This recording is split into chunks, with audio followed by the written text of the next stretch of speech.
নমস্কার, আমি প্রীতি। আবারও চলে আসলাম নতুন একটা ভিডিও নিয়ে। তো চলো ভিডিওটা শুরু করা যাক। কৃষক বন্ধু যে প্রকল্পটি আছে সেই প্রকল্পটি বন্ধ হবে না। শুধুমাত্র কৃষকরা এই প্রকল্পের সুবিধা পাবে।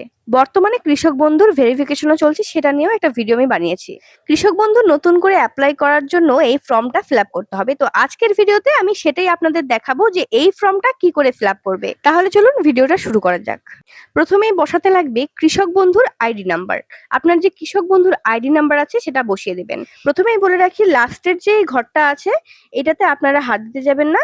এটা শুধুমাত্র যারা ভেরিফিকেশন করছে তাদের জন্য। প্রথমেই আপনার যে নাম সেটা লিখবেন, বাংলাতেও লিখতে পারেন, ইংলিশেও লিখতে পারেন। আর যদি ইংলিশে লেখেন তাহলে অবশ্যই ক্যাপিটাল লেটারে লিখবেন। আমি আমার নামটা লিখে দেখিয়ে দিলাম আপনাদের। 2 নম্বরে আছে অভিভাবকের নাম। আপনার যে গার্জিয়ান আছে তার নাম লিখবেন। 3 নম্বরে আছে ঠিকানা বা অ্যাড্রেস। এই ঘরটাতে কিছু লিখবেন না, এটা শুধুমাত্র হেডিং। 3 নম্বরের কতে আছে জেলা, আপনার জেলার নাম লিখবেন। 3 নম্বরের খতে আছে ব্লক, আপনার ব্লকের নাম লিখবেন। 3 নম্বরের গতে আছে গ্রাম পঞ্চায়েতের নাম, সেটাও বসিয়ে দেবেন। 3 নম্বরের ঘতে আছে মৌজা বা গ্রাম, আপনার গ্রামের নাম বসিয়ে দেবেন এখানে। সুবিধাভোগীর বিবরণ, এই ঘরটাতে কিছু লিখবেন না, এটা ফাঁকা রাখবেন। এবং 4 নম্বরে আছে ব্যাংকের বিবরণ, এটাতেও কিছু লিখবেন না, এই দুটি হেডিং হয়। 4 খতে লিখবেন ব্যাংক ও শাখার নাম। 4 খতে বসাবেন আইএফএসসি কোড। তারপর লিখবেন আপনার ব্যাংকের অ্যাকাউন্ট নাম্বার। এটা খুব বুঝে শুনে লিখবেন, কারণ আপনি যদি একটা নাম্বার ভুল লেখেন তাহলে আপনার অ্যাকাউন্টে আর টাকা ঢুকবে না। 5 নম্বরে লিখবেন আপনার যে ফোন নাম্বারে আধার লিংক করা আছে সেই ফোন নাম্বারটি। 6 নম্বরে লিখবেন আপনার আধার নাম্বার। 7 নাম্বার দিয়ে যতটুকুনি মার্ক করা আছে সবটাই ভোটার কার্ড রিলেটেড। ইপিআইসি নাম্বারটা হলো আপনার ভোটার নাম্বার। এসি নাম্বার আপনার ভোটার কার্ডের পেছনে পেয়ে যাবেন। পার্ট নাম্বার ও সিরিয়াল নাম্বার এটাও আপনি ভোটার লিস্ট থেকে পেয়ে যাবেন।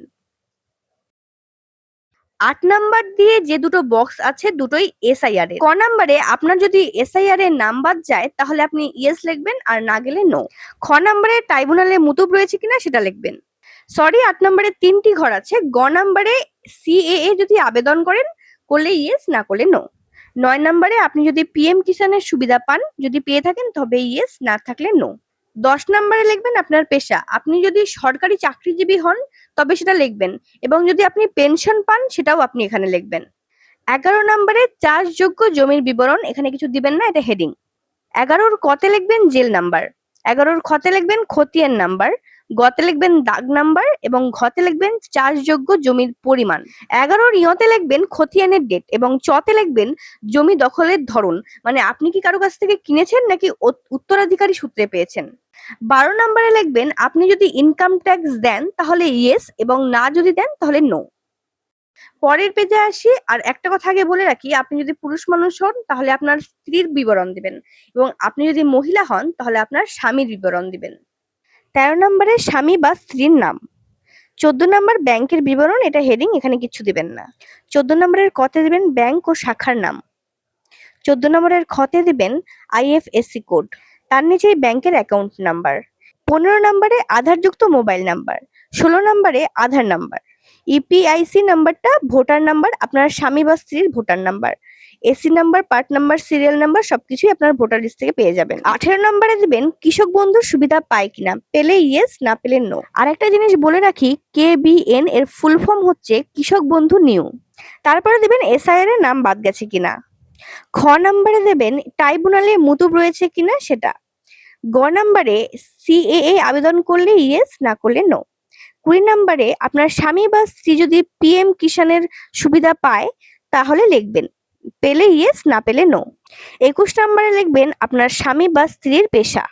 সবার শেষে নিচে সুবিধাভোগীর স্বাক্ষর, মানে আপনি সিগনেচার করে জমা দেবেন ফর্মটা। আর অবশ্যই ফর্মটা ফিল আপ করার সময় অঙ্গীকার পত্রটা পড়ে নেবেন, এবং আপনি ফর্মটা দেওয়ার পর এই স্লিপটা ফিল আপ করে আপনাকে দেওয়া হবে। আপনার যদি কৃষক বন্ধু প্রকল্প নিয়ে অন্য কিছু জানার থাকে তাহলে অবশ্যই কমেন্টে জানাতে পারেন। আপনার যদি ভিডিওটা ভালো লাগে তাহলে অবশ্যই সাবস্ক্রাইব করে যাবেন এরকমই সরকারি তথ্য পেতে। Thank you.